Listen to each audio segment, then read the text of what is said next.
وہ جو مطلب ریسرچر ہوتا ہے وہ نئی نئی چیزیں کھوج کے لاتا ہے، ویسے ایک عالم جو ہے وہ قرآن کے اندر جا کے مسئلے کا استنباط کرنا، استدلال کرنا، اجتہاد کرنے والے جو مجتہدین ہوتے ہیں، تو یہ کام تو عام علماء بھی نہیں کر پاتے، عوام تو کر ہی نہیں پائے گی، لیکن علماء کی کیٹیگری میں سے بھی مور دین 95%، 95% سے زیادہ علماء بھی اس معاملے میں فیل ہو جائیں گے،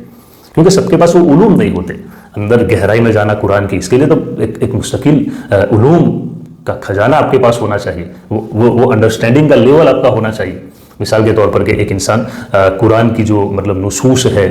جو ورڈز ہے اور اس کی جو گہرائی ہے ورٹیکل ہاریزونٹل، اس سے جو ہے واقف ہو، اسی طرح جو ہے مطلب بلاغت، قرآن کی جو حسن بلاغت ہے اس سے واقف ہو، صرف نحو، اور پھر جو ہے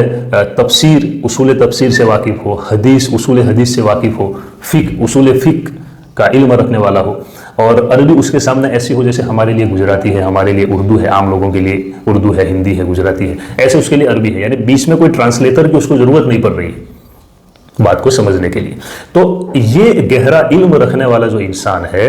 جو بڑے لیول کا ایک عالم ہوتا ہے، وہ اب قرآن کے اندر جا کے مسئلے کا جو سولوشن ہے وہ نکال کے لانے کی کوشش کرے گا۔ احادیث کا ذخیرہ ہے، اس کی بھی ایک سرفے سے اوپر سے عام لوگ تو اس کی کا ظاہری معنی سمجھ لیں گے، اس کا جو اصل گہرے میننگس ہے وہ یہ عالم جو ہوتے ہیں نا بڑے لیول کے، وہ اندر جا کے نکالیں گے۔ یعنی اندر جانے کا مطلب یہ فزیکلی نہیں جاتے، میں سمجھانے کے لیے کہہ رہا ہوں کہ یہ ہوتا ہے اصل معاملہ۔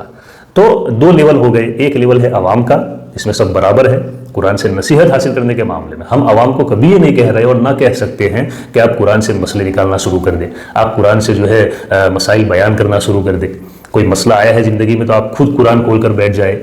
اور جو ہے اس کو جو ہے کہیں نہ کہیں گھما پھرا کر جو ہے مسئلہ نکال کے لاوے، یہ بات ہم کبھی عوام کو نہیں کر رہے ہیں، بلکہ یہ کام تو عوام کا ہے ہی نہیں، نہ میرا ہے، میں بھی یہ کام نہیں کر سکتا ہوں، آپ بھی نہیں کر سکتے ہیں، یہ کام بڑے لیول کے جو علماء ہوتے ہیں وہ کر سکتے ہیں۔ عام علماء بھی اس کام کو کرنے سے جو ہے مطلب قاصر ہوتے ہیں اور ان کے اندر وہ ایبیلٹیز نہیں ہوتی کہ وہ یہ کام کر پائے۔ تو سمجھ میں آ رہی نا بات؟ دو لیول ہو گئے۔ تو میرے بھائی جو یہ معاملہ ہے کہ ہم جو ہے قرآن کو لے کر یہ مس انڈرسٹوڈ ہم ہونے سے بچے، یعنی غلط فہمی کا شکار نہ ہو کہ قرآن کوئی مطلب ایسی چیز ہے جس کو صرف پڑھا جائے گا، یہ بات سمجھ میں نہیں آئی۔ قرآن میں جو مقصد اللہ نے بیان کیا ہے قرآن کے نزول کا، اس سے بالکل ہٹ کے ہم جو ہے ایک نئی سوچ لے کر چل رہے ہیں، لوگوں کو دے رہے ہیں۔ کوئی روک نہیں رہا ہے کہ قرآن کو ترجمے سے مت پڑھو، کوئی عالم نہیں کہہ سکتا، کیسے کہہ سکتا ہے وہ؟ ہاں یہ بات ضرور ہے، ہم نے جب بھی قرآن کو سمجھ کر پڑھنے کی بات کی ہے تو ہم کہتے ہیں، بلکہ سب کہتے ہیں کہ ترجمہ اور تفسیر جو علماء کرام نے کی ہے وہ لے کر بیٹھو، اس میں سے کوئی بات اگر سمجھ میں نہ آئے، یعنی بظاہر کوئی بات سمجھ میں نہ آئے تو پھر وہ لے کر علماء کرام کے پاس جاؤ، ایسا عالم کے جو آپ کو صحیح بات اس کے حوالے سے سمجھا سکے، تو ایسے عالم کے پاس جاؤ، وہ آپ کو بتائے گا انشاءاللہ۔ ہم کہاں کہہ رہے ہیں کہ خود ہی اپنی ذات سے سب کچھ کر ڈالو، نہیں، علماء کرام کے رابطے میں رہنا تو ضروری ہے۔ تو قرآن کو سمجھنا یہ صرف نصیحت کے لیے ہے، یہ صرف نصیحت کے لیے ہے، اس کے علاوہ اور کوئی مقصد نہیں ہے۔ نصیحت تو اصل چیز ہے، قرآن کے ذریعے جو ہدایت لینی ہے وہ ہدایت لینے کی انسان کوشش کرے گا تو اللہ کی قسم اس کو وہ مزہ آئے گا کہ یہ کارگزاری ہے نا ہمارے سامنے ماشاءاللہ لوگوں نے شروع کیا، تو اب جو ہے آج کا مطلب آدھا گھنٹہ انہوں نے دے دیا تو پورا دن انتظار رہتا ہے کہ کل صبح پھر ہم آدھا گھنٹہ قرآن کے پیچھے لگائیں گے، 1 گھنٹہ لگائیں گے، تو یہ چیز ہوتی ہے۔ تو اللہ ہمیں عمل کی توفیق عطا فرمائے۔ تو یہ جو بیسیکلی 2 چیزیں میں نے سمجھائی، ایک تو وہ کہ قرآن کو سمجھنا کیوں ضروری ہے، میں نے اپنی بک کی سٹوری سنائی ہے، کوئی میں نے بک لکھی نہیں ہے، صرف سمجھانے کے لیے میں نے ایک سیلف میڈ سٹوری میں نے آپ کو سنائی تاکہ بات سمجھ میں آ سکے، بات واضح ہو سکے۔ اسی طرح جو ہے دوسری جو بات بتائی ہے قرآن کو سمجھنے کے حوالے سے 2 لیول ہے اس کے۔ قرآن میں جو ہے آپ قرآن میں مطلب اول و آخرین کا علم ہے، اس کتاب سے ہم محروم کیوں رہے؟ اول و آخرین کا ہے، بلکہ یوں فرمائے کہ اس میں آپ یوں سمجھ لیجیے کہ ماضی کے واقعات اللہ نے سنائے، مستقبل کے واقعات اللہ نے، مستقبل کی باتیں بھی اللہ نے ڈسکس کی ہے، اسی طرح جو ہے تھیولوجی کا علم اس کے اندر ہے، اسی طرح سائنٹیفک علوم اس کے اندر آپ کو ملیں گے، اور آج کے جو جدید مفسرین ہیں انہوں نے مطلب لیٹسٹ جو ٹیکنالوجی ہے اور سائنس کی جو ترقی ہے اس کی لنک قرآن کے بیس پر رکھی ہے، یعنی قرآن سے انہوں نے جوڑ کر اس کو سامنے لانے کی کوشش کی۔ اب میں وہ نام نہیں لوں گا ورنہ پھر جو ہے مسئلے ہو جائیں گے۔ تو یعنی کہ قرآن سے مختلف قسم کے علوم نکلتے ہیں، علوم کا یہ خزانہ ہے، سمندر ہے۔ ہم پڑھیں گے قرآن کو نصیحت کے لیے اور